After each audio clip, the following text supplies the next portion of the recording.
Welcome to Aiken This Week. I'm Emery Langston. Over the course of the past 12 to 18 months, we have experienced a number of leadership changes, specifically with some very important positions in our city. John Klimm became our new city manager in April of 2015, and we're very pleased to have John on today. Thanks for taking a few minutes out of your schedule to be with us. Well, thank you for having me. And you know, your relatively new label, I think, is kind of fading fast. But John, you took the oath of office on April 27th, Yes. 2015, and you started out of the gate ready to go, and you have been going at a very fast pace ever since. So when in looking back over that time, what stands out to you the most? Well, there were some things that both the council and our leadership team wanted to address right away. For example, we knew that we wanted to totally revamp the budget. The format for the budget in the city of Aiken has been the same, basically the same format since the 1950s. And so we knew that we wanted to tackle that as a major project. And we also knew that it would be a major undertaking and that it would have to be ready to go by the fall of last year, because we enter the budgetary process and have to go through the normal evaluation. And so I can't say enough for Kim Abney and her staff and other city staff as well, who worked day and night to totally revamp the budget. And I hope that citizens will take the time to go onto our website, because the entire budget is there. And one of our concerns is the issue of transparency. We want people to know how we're spending their hard-earned tax dollars. And so that's probably one of the biggest complaints about the former format, was that it was difficult it was a complex format that you'd be jumping all around trying to find an answer to a question. And so we undertook that process as well. We also wanted to spend a month or two at the beginning of my tenure kind of observing and reviewing the organizational structure of the city. And we've made some recommended changes there as well. And so I think that the original period of time where the city was going to have an interim manager went longer than had planned, and so I think by the time that I appeared on the scene, there was a desire to move forward, and I think we've been moving quickly ever since. You have, indeed, yeah. You have. And you mentioned the transparency, and I know that has always been, that was one of the first things, we heard about our new city manager. Was that was very important. I know with your leadership style, communication is very important, building relationships and building partnerships. And I know that one of the things that you have been working on over these past months is a relationship with our school district. And can you talk a little bit about the partnership with our new school superintendent, Dr. Alfred, and why that relationship is so important? Well, interestingly enough, for both of us, we came on the scene about the same time, and so we were kind of the new kids in the block, and quickly established I think a very effective working relationship. The truth is that we can't do what we need to do in terms of building and improving this community if we don't have a quality system of public education. And at the same time, what happens in the community impacts our school system as well. So it's been a delight to work closely with Sean Alford, and very specifically on some projects. They have a maintenance facility that for many years is located abutting Eustace Park in the downtown area. And we're in the process of building a new community center. And we never really had enough land to do what we wanted to do. And I think several years ago, Glenn Parker and others reached out to the school committee, the school board at the time, to find out whether there was any interest in the possibility of selling land so that we could acquire more space. And at the time, there wasn't. You know, Sean Alford made the time to come out to the neighborhood, and I think he truly understood the impact that his maintenance facility was having in what really is a residential area. Mm-hmm. And I give him so much credit because he was just starting himself, and there was a million other things that he could have been doing, but he took the time to work with us. And our school board, much to their credit, was willing to reconsider the possibility of us acquiring the land. We acquired the land, and now we're moving forward on the Eustace Park Community Center project with a much better site than originally had been envisioned. And then we had a situation over at Perry Park where we've been trying to build a restroom facility, but because it's school land, it's overseen by a state board. Mm-hmm. That's been very difficult for us to deal with. And ultimately, it was taking so much time, we sat down with Sean and said, is there any possibility that instead of leasing the land, that you might consider selling it to the cities so that would take us from out, mm-hmm. from underneath the auspices of mm-hmm. the state authority that was giving us such a hard time.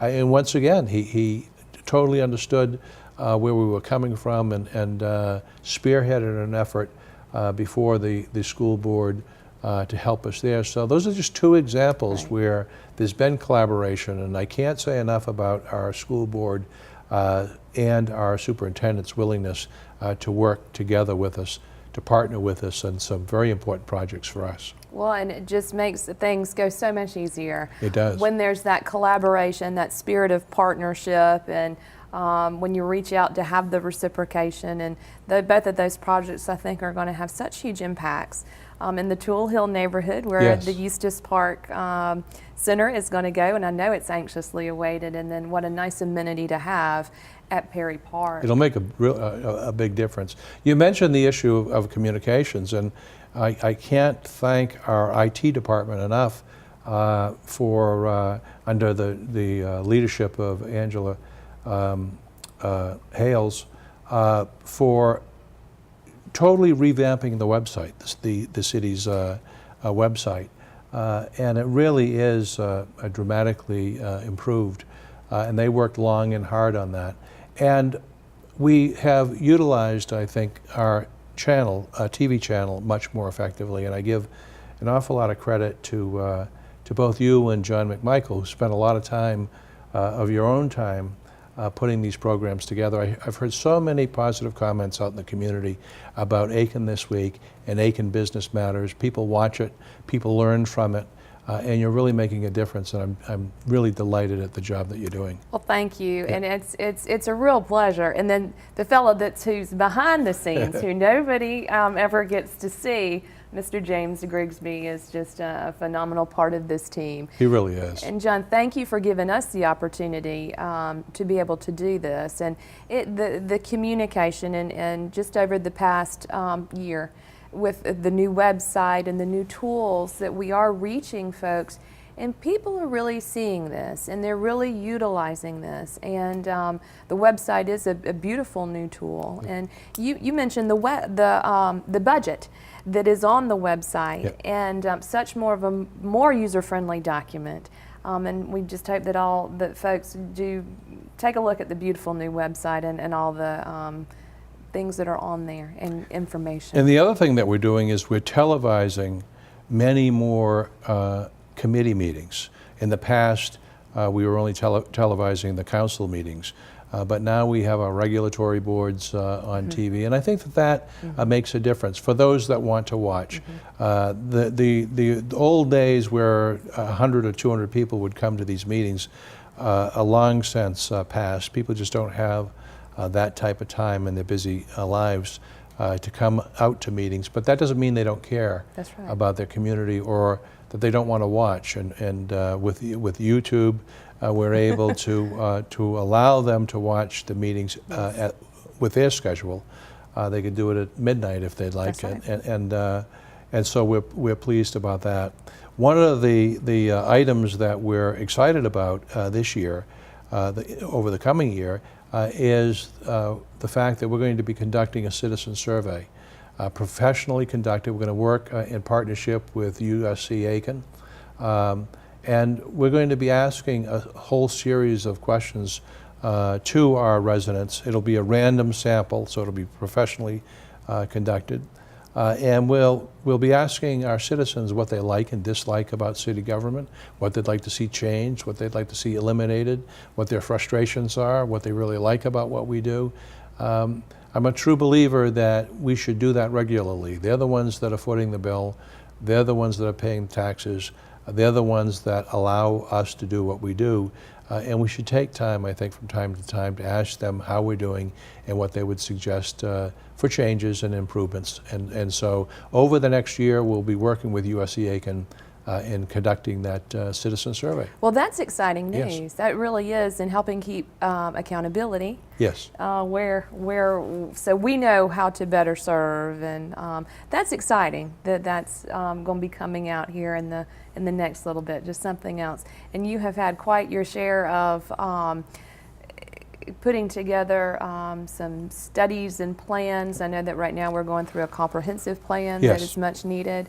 Back in the winter, there were some strategic planning that went on, and all of these things I know are going to kind of come together and have all that information to be able to better serve our citizens. We're also doing operational audits on all of our departments. We can't do them all at once because it's costly and it's time consuming, but we're of the belief that we always need to try to improve every one of our operations, and there's always room for improvement.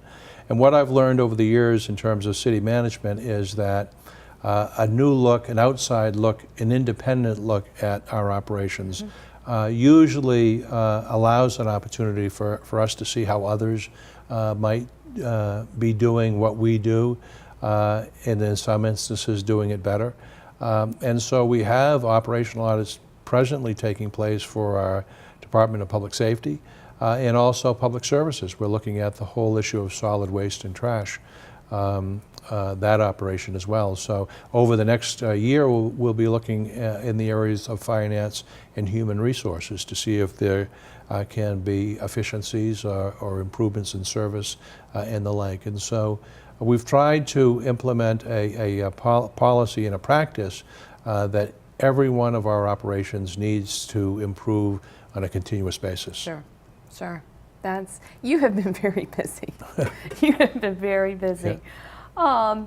Well, I know one task coming in when you took over was our capital project sales tax. And that's quite an extensive project, list of projects. And for a very long time, some of those projects haven't moved off center. And I believe that Eustis Park was one of those projects. So can you talk to us a little bit about the capital project sales tax program? When I got here, I heard very clearly from a lot of our citizens and even from frustrated staff that projects that had been discussed and funded for over the years hadn't been brought to completion. And when I looked at the list of the capital project sales tax rounds 2 and 3, we have a list of projects that haven't been taken off the drawing board. And so the first thing that I did was to hire someone with a tremendous amount of experience in project management, and that's Joy Gillespie, who held a similar type position for USC in Columbia. And so she was involved with a lot of building of dormitories and the like, athletic fields and what have you. And so she's done a great job since she's come to Aiken. And we're off and running in a lot of the projects, whether it's the North Side recreational operation or Eustis Park, as you mentioned.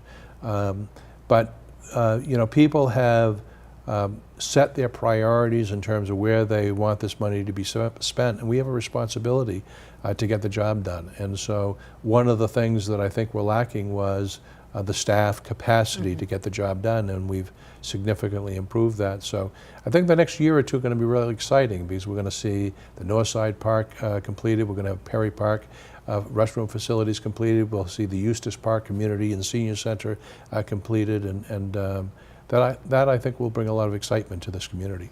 To see those projects come into fruition is huge. And one thing that I didn't really realize until I was able to talk to Joy a little bit, I mean, when we talk about capital projects, I mean, they're large, they're big, Yes. it's big money. And we want to be responsible of how we're using those funds and the responsibility, as you mentioned. But the legwork that goes into it is quite phenomenal. Yes. And having, to do the research and easements and, just utilities and all the different things that go into it. And I know that Joy has brought a level of expertise in filling that Yeah. we so desperately needed. And in that same vein, I was rather surprised that some of our infrastructure has not been paid attention to. For example, we don't have an ongoing roads maintenance program, which really surprised me, that for the 90 or so miles of roads that are under the city's jurisdiction, that there wasn't an ongoing program to maintain those roads. And so what we would do is from time to time we'd take some capital project sales tax money and we would totally rebuild a road. That's not the way our operations are supposed to be running. We're supposed to have a road maintenance program. There are a variety of techniques and methodologies that you can use on roads to extend the life of the road. Probably the worst thing you can do is just let it sit there for 20 years, because then you have to rebuild, resurface the entire road. But the one thing that always has been lacking is a commitment of funding. Mm-hmm. And so that's why I came to the council. And much to their credit, the leadership of the council was very clear when I started that this is an area, along with infrastructure, that they wanted. They knew that there's been a void. They knew that we haven't been comprehensively addressing these issues like other cities have. But we needed a funding source, and those were difficult choices that this community's made, and controversial choices that they've made. But the truth is, on the road maintenance side, with the implementation of the roads maintenance fee, the $20 fee per vehicle a year, we will have enough money to implement for the first time an ongoing comprehensive roads maintenance program for all of the roads that are city roads within the jurisdiction of the city of Aiken. Additionally, we have heard a lot of complaints about things like traffic congestion and how things are getting worse, specifically about the Whiskey Road corridor. And once again, the real problem was that there wasn't a funding source to look at alternatives. And that's why we proposed utilizing an increase in the franchise fee, very similar to a lot of the other communities in South Carolina. And now we have a funding source and are moving ahead on several alternatives to the Whiskey Road corridor that our engineers tell us could improve the situation by up to 30%. And so you're talking about real improvement over a period of time. But we just never had the wherewithal. People keep contacting us saying they want to see bike paths, they want to see sidewalks in neighborhoods where there aren't sidewalks. There are areas in this community where people are asking for utilities to be undergrounded. And there are those types of things. There is a lot of discussion about our parkways and why there aren't walkways through some of them, so that more people can benefit from the beauty of our downtown area. And the common denominator in all of those is that there hasn't been a funding source to address those. And I give the City Council an extraordinary amount of credit. They listened to the concerns. They educated themselves in terms of the extent of the problem, and they took some tough votes to get the job done. And that what it was. I mean, you have really had to look at tackle some tough questions with council. And I know going through not only was the budget process changing the format, but then having to look at those numbers and look at the priorities. And so it's very, very comforting to know that now we're actually going to have something, a plan in place that's going to take us for over the period of many years, we Right. hope, to address these things. The good news is that we have made some movement on the area of roads. The bad news is that we have other infrastructure, such as our water lines, our sewer pipes, our stormwater. And the truth is, because we haven't had a funding source in the past, we not only haven't regularly maintained them, we're not really even sure what the condition of our infrastructure is. And through the leadership of George Gritton and our engineering and utilities department, we're beginning that process of actually evaluating the condition of our utilities, of our stormwater, of our water and sewer lines, so that we can regularly maintain them as well. What I had suggested to this council is that after observing things for 3 or 4 months, it became abundantly clear to me that while the city of Aiken is still financially sound, that without leadership and action in the areas of infrastructure, that in 5 to 10 years we could really be in a difficult situation. And through the leadership of this mayor, the former mayor, and and our mayor, and our city council, they're dealing with those issues in a very responsible way, so that we don't wake up in 5 or 10 years and find ourselves in a financial crisis. Yeah, and then the infrastructure is so fundamental. Yes. We can't let that go away. It's not the sexiest thing to advocate for. Right. What's under the ground oftentimes Right. is forgotten. Right. But it doesn't go away. Right, and if we don't have it, then we're in big trouble. John, looking forward now, there's been so much on your plate over this past year. What are your long-term goals?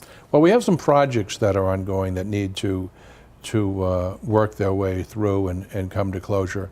The renovation of the Aiken Mall. We know that the property known as the Aiken Mall has changed hands. And we're actually delighted that the development team that has acquired the entirety of the property, including Dillard's, is one of with a significantly impressive background and credentials in terms of their other projects. I've learned that they're a development team that's very easy to work with, very understanding of what our issues are, and so I'm very hopeful that in the near future we have a direction and our citizens can learn more about what the actual plans are from the developers to really make extensive improvements to the Aiken Mall. We're working very hard. We competed and we applied for membership in the Main Streets program, and they only choose, the Municipal Association of South Carolina only chooses 2 communities a year, and we were delighted to find out that Aiken was one of those 2 communities. We've been to a series of workshops and seminars. We're off and running with some downtown projects, and I see some really good things happening over the next year or 2 in the downtown area as well. And so the other thing too is that my chief responsibility as a city manager is to build the best management team possible, and we've had some retirements and what have you, and we're seeing some new faces, and that's very exciting that we're building our capacity as managers to do our job better. Very good.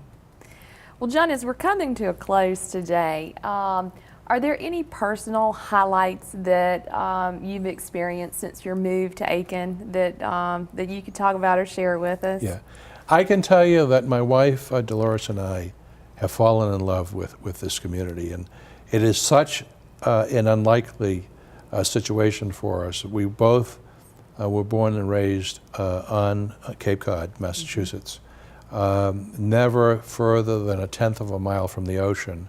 So if you asked me a year and a half ago what the chances are that Dolores and I would be living inland, not on the coast, I would say that the chance was nil. And yet we have, in kind of an very interesting, at least to us, way, we have found this community and fallen in love with it. It's really, really a special place. And sometimes I wonder, for those that have been here for any lengthy period of time, whether they've forgotten how special it is. It's a wonderful size. The vitality and the dynamic, the people of this community are just incredible. Our volunteers, you look at our committees and our commissions, without them we'd really be in a difficult circumstance. But I look at the hundreds of hours that our volunteers contribute each and every year to this community. Our churches, our recreational opportunities. This is a special place, and we're delighted to call Aiken home. Well, we are delighted that you're here, making such a difference and working so very hard. And again, I can't stress enough the fast pace that you have been working and the projects that you have tackled over the past year. And we're very much looking forward to another year of fast pace, growth and success. So very much appreciate you taking a few minutes out of your schedule to talk to us today and being with us. My pleasure. And we thank you for being with us today on Aiken This Week, and we'll see you next time.